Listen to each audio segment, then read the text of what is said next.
Welcome to exam सहपाठी। आज के इस वीडियो में हम लोग जूनियर के सिविक्स के सिलेबस के क्रम में अगला टॉपिक देखेंगे, जो कि है केंद्रीय व राज्य शासन व्यवस्था। और इसके अंतर्गत हम लोग राज्य की व्यवस्थापिका का अध्ययन करेंगे। तो आइए इसको स्टार्ट करते हैं। अनुच्छेद 168, इसमें आपका जो है बताया गया है कि राज्य का जो विधानमंडल है वो राज्यपाल, विधानसभा और विधान परिषद से मिलकर के बनती है। तो विधानमंडल किससे मिलकर बनेगी, ये आपको याद रखना है। राज्यपाल, विधानसभा और विधान परिषद से मिलकर बनेगी। और विधान परिषद मतलब जिन राज्यों में विधान परिषद है उनमें, उनके लिए ये वर्ड यूज किया गया है। जिनमें नहीं है उनमें राज्यपाल और विधानसभा से मिलकर ही राज्य विधानमंडल का निर्माण होगा। अनुच्छेद 169 में क्या है कि राज्यों में विधान परिषद का उत्सादन यानी कि उसको समाप्त करना और सृजन करना। तो राज्यों में जो विधान परिषद है इसको समाप्त करने या सृजन करने का अधिकार जो है वो किसको है? संसद को है। कैसे? पहले तो विधानसभा के जो सदस्य होते हैं वो 2/3 बहुमत से संकल्प पारित करते हैं और उसे संसद के पास भेजते हैं। तो उसके बाद संसद क्या करती है? उस पर विधि का निर्माण करती है। और अगर उत्सादन के लिए भेजा गया यानी कि किसी राज्य में विधान परिषद को समाप्त करने के लिए भेजा गया है तो संसद विधि बनाकर उसको समाप्त करेगी। अगर सृजन के लिए भेजा गया है कि हमें इस राज्य में विधान परिषद चाहिए तो उसके लिए वो जो है सृजन के लिए कानून बनाएगी। ठीक है ना। तो इसीलिए जो है विधान परिषद के उत्सादन और सृजन का जो अधिकार है वो आपको संसद को है। ठीक। विधान परिषद अविघटनीय किंतु समापनीय सदन है। इसका क्या अर्थ है? इसका अर्थ ये है कि जो विधान परिषद होता है उसको भंग नहीं किया जा सकता है। जिस तरह से राज्यसभा को भंग नहीं किया जा सकता था, ठीक है ना, और उसे समाप्त भी नहीं किया जा सकता था राज्यसभा को, लेकिन जो है आपका विधान परिषद जो है इसको भंग नहीं किया जा सकता लेकिन इसको समाप्त किया जा सकता है। तो विधान परिषद को समाप्त किया जा सकता है, ठीक है ना, लेकिन इसको भंग नहीं किया जा सकता। क्यों? क्योंकि इसमें भी उसी तरह से होता है कि 1/3 सदस्य हर दूसरे साल जो है अवकाश ग्रहण करते हैं, उनके स्थान पे नए लोग चुने जाते हैं। अब देखते हैं अनुच्छेद 170, विधानसभा की संरचना। इसमें अधिकतम जो सदस्य संख्या है वो 500 रखी गई है, लेकिन कम से कम जो है 60 सदस्य होने ही चाहिए। लेकिन इनमें कुछ राज्य हैं जो अपवाद में हैं, जैसे कि गोवा में केवल जो है विधानसभा में 40 सदस्य हैं, सिक्किम में 32 हैं, मिजोरम में 40 हैं, अरुणाचल प्रदेश में 40 हैं और पांडिचेरी में 30 हैं। ठीक। तो ये अपवाद आपको याद रखना है कि किन राज्यों में विधानसभा की सदस्य संख्या कितनी है। और सबसे अधिकतम सदस्य संख्या वाला जो राज्य है वो है उत्तर प्रदेश, जिसमें संख्या कितनी है? 403। और अधिकतम संख्या कितनी रखी गई है? 500 तक हो सकती है। ठीक है ना। और उत्तर प्रदेश में कितनी हो गई है? 403 है।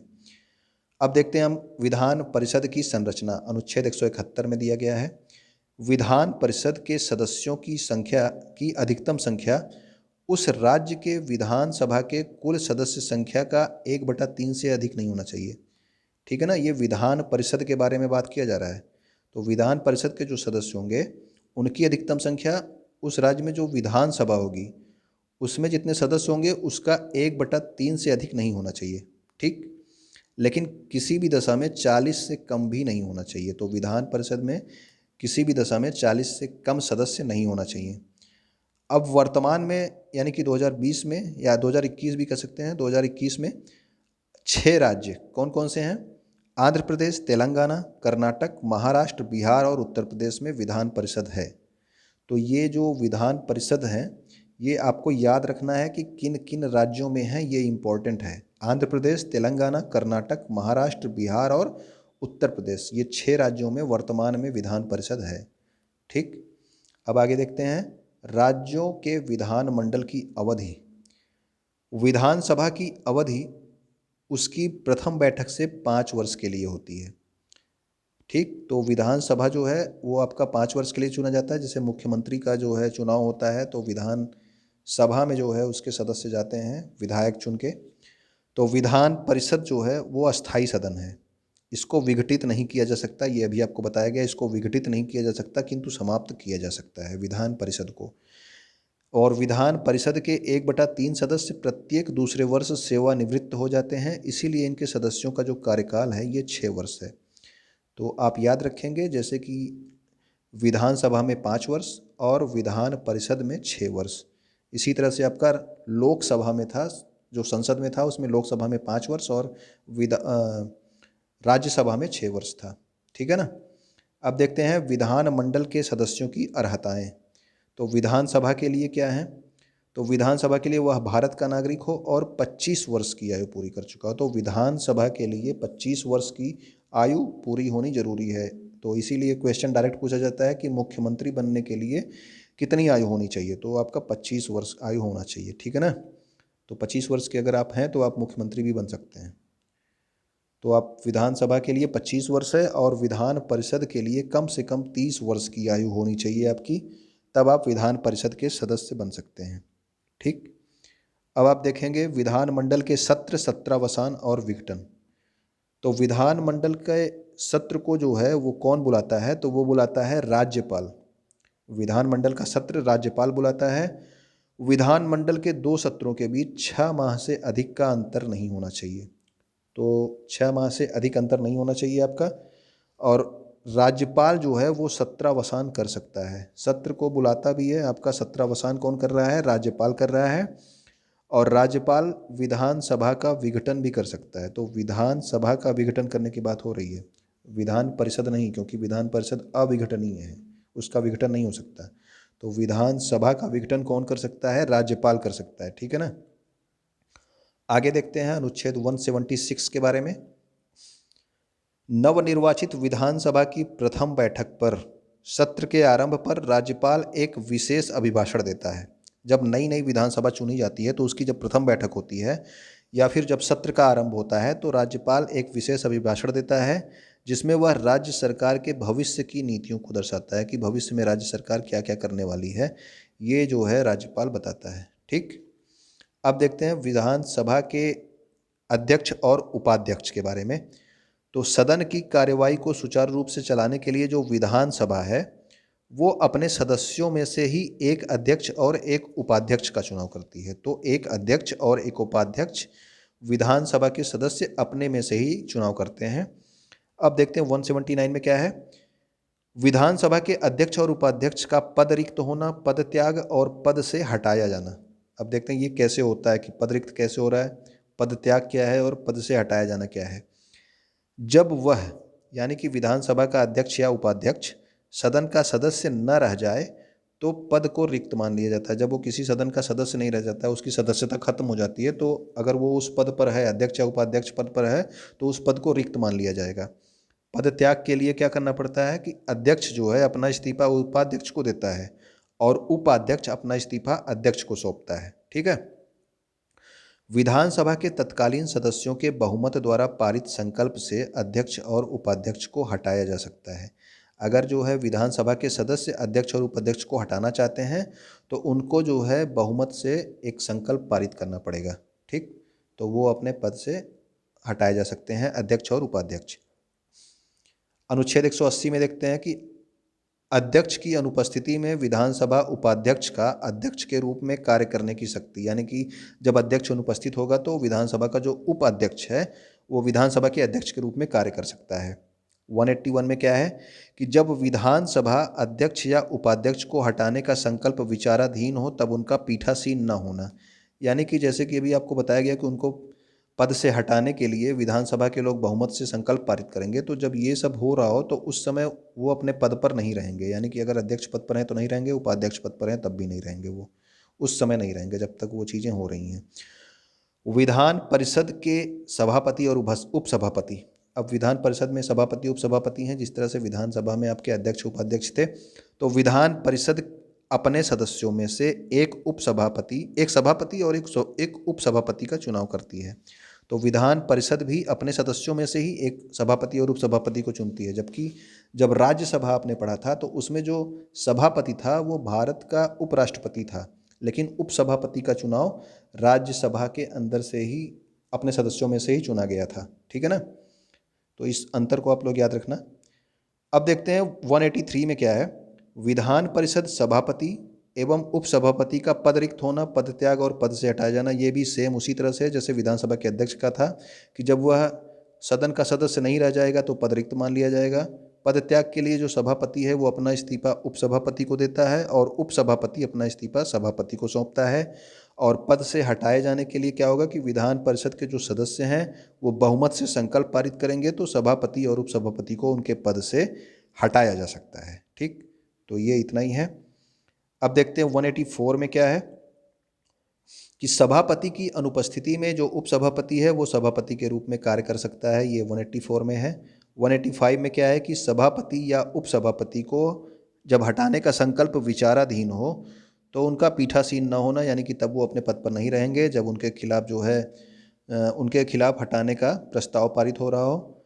अब 187 में आपका याद रखना है, ये डायरेक्ट पूछ लिया जाता है कि राज्य विधानमंडल का सचिवालय किस अनुच्छेद में है, तो ये आपका 187 में है। 188 में देखते हैं विधानमंडल सदस्यों की शपथ। 188 में विधानमंडल सदस्यों की शपथ के बारे में दिया गया है। विधानमंडल के दोनों सदनों के प्रत्येक सदस्य राज्यपाल के सम्मुख या राज्यपाल द्वारा नियुक्त व्यक्ति के सम्मुख शपथ लेते हैं। तो विधानमंडल के दोनों सदन यानी कि विधानसभा और विधान परिषद के जो सदस्य होते हैं वो या तो राज्यपाल के सामने शपथ लेंगे या फिर राज्यपाल ने अगर किसी व्यक्ति को नियुक्त किया है कि इसके सम्मुख आप शपथ लेंगे तो उसके सम्मुख शपथ लेते हैं। अब देखते हैं 190 में क्या है, सदस्यों के स्थानों का रिक्त होना। यदि कोई सदस्य सदन की अनुमति के बिना 60 से अधिक दिन तक, ये 60 दिन आपको याद रखने हैं, 60 से अधिक दिन तक सदन की बैठकों में लगातार अनुपस्थित रहता है तो उसका स्थान रिक्त हो जाता है।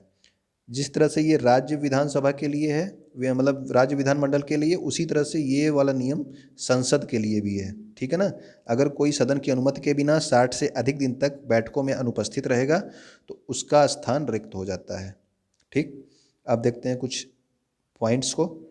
राज्य विधानमंडल में जो सदस्यों की नियुक्ति है, राज्य विधानमंडल में संसद की तरह संयुक्त अधिवेशन नहीं होता है। जिस तरह से आप देखे थे कि संसद में जो है संयुक्त अधिवेशन होता था जिसकी अध्यक्षता विधानसभा का अध्यक्ष करता था और यह संयुक्त अधिवेशन कौन बुलाता था, राष्ट्रपति बुलाता था। उस तरह से राज्य विधानमंडल में कुछ नहीं होता। ठीक, तो राज्य विधानमंडल में संसद की तरह संयुक्त अधिवेशन नहीं होता। विधान परिषद साधारण विधेयक को 3 माह तक अपने यहाँ रोक सकती है। अगर विधानसभा से कोई विधेयक पारित हो के विधान परिषद में जाता है तो वो केवल 3 महीने तक अपने पास रोक सकती है। ठीक है, यदि विधानसभा अपनी इच्छा के अनुसार ही उसे पुनः पारित करके विधानसभा को प्रेषित करती है, यानी कि अगर विधान परिषद ने उसमें कुछ संशोधन किए उसके बाद उसको विधानसभा के पास भेजा तो विधानसभा ने वो संशोधन ना मान के जैसे पहले जो है विधेयक था उसी तरह से फिर जो है पारित करके अगर विधान परिषद को प्रेषित करती है तो वो केवल उसको 1 माह तक रोक सकते हैं, बाकी और कुछ नहीं कर सकते। यानी कि जैसे कि आपका संसद में था उसमें लोकसभा और राज्यसभा दोनों से पास होना जरूरी था, ऐसा आपका विधानसभा में नहीं है। विधानसभा में आपका मतलब कि विधानमंडल में नहीं है। यहाँ से आपका केवल विधानसभा से अगर पारित है तो विधान परिषद केवल एक बार 3 महीने के लिए रोक सकती है और दूसरी बार केवल 1 महीने के लिए रोक सकती है। ठीक, अब देखते हैं विधान परिषद धन विधेयक को अधिकतम 14 दिन तक रोक सकती है। तो 14 दिन तक रोकने वाला सिस्टम आपका जो है संसद में भी था। ठीक, और उसी तरह से उसमें राज्यसभा जो है 14 दिन तक रोक सकती थी और इसमें जो है आपका विधान परिषद जो है धन विधेयक को अधिकतम 14 दिन तक रोक सकती है। विधान परिषद के सदस्यों का जो निर्वाचन है वो कैसे होता है, आनुपातिक प्रतिनिधित्व प्रणाली के अनुसार एकल संक्रमणीय मत पद्धति से होता है। अभी आपको पिछले वीडियोज़ में बताया गया था, तो आप बताएंगे किस किस का चुनाव जो है एकल संक्रमणीय मत पद्धति से होता है, जिसको आप लोग पढ़ चुके हैं। अब आगे देखते हैं। उत्तर प्रदेश विधान परिषद में कुल सदस्य संख्या के 1/6 सदस्यों को राज्यपाल मनोनीत करता है। यानी कि उत्तर प्रदेश की जो विधान परिषद है उसमें जो कुल सदस्य संख्या है उसके 1/6 सदस्यों को राज्यपाल मनोनीत करता है। ये क्वेश्चन डायरेक्ट पूछा जाता है। अब उत्तर प्रदेश के संबंध में थोड़ा सा राज्य विधानमंडल के बारे में देख लेते हैं। तो उत्तर प्रदेश में जो विधानसभा है उसमें कितने सदस्य हैं, 403। विधान परिषद में 100 सदस्य हैं और जिनमें से 36 सदस्य विधानसभा द्वारा चुने जाते हैं। 36 सदस्य यानी कि 1/3 सदस्य, आप समझ लीजिए कि 1/3 सदस्य स्थानीय संस्थाओं द्वारा चुने जाते हैं। 8 सदस्य यानी कि 1/12 शिक्षकों द्वारा और 8 सदस्य यानी कि 1/12 आपका स्नातकों द्वारा निर्वाचित होते हैं और 12 सदस्य यानी कि 1/6 जो हैं वो राज्यपाल के द्वारा मनोनीत किए जाते हैं। तो अभी आपको बताया गया ऊपर राज्यपाल कितने सदस्यों को मनोनीत करता है, तो विधानसभा के 1/6 सदस्यों को, मतलब कि एक विधानसभा की कुल संख्या के 1/6 सदस्यों को जो है राज्यपाल विधान परिषद के लिए नियुक्त करता है। तो आप इसको याद रखेंगे कि विधानसभा द्वारा कितना आता है 1/3, स्थानीय संस्थाओं द्वारा 1/3, शिक्षकों द्वारा 1/12 और आपका स्नातकों द्वारा भी जो है 1/12 और राज्यपाल कितना 1/6, यानी कि ये 12 सदस्यों को राज्यपाल जो है मनोनीत करते हैं। कहाँ पे? राज्य विधान परिषद में। ठीक है ना। तो इस वीडियो में आपको इतना ही। उम्मीद करता हूँ कि आपको पसंद आया होगा। पसंद आया होगा तो लाइक भी करेंगे और अपने दोस्तों तक शेयर भी करेंगे जिनको इस वीडियो की ज़रूरत हो। वीडियो देखने के लिए आपका बहुत बहुत धन्यवाद।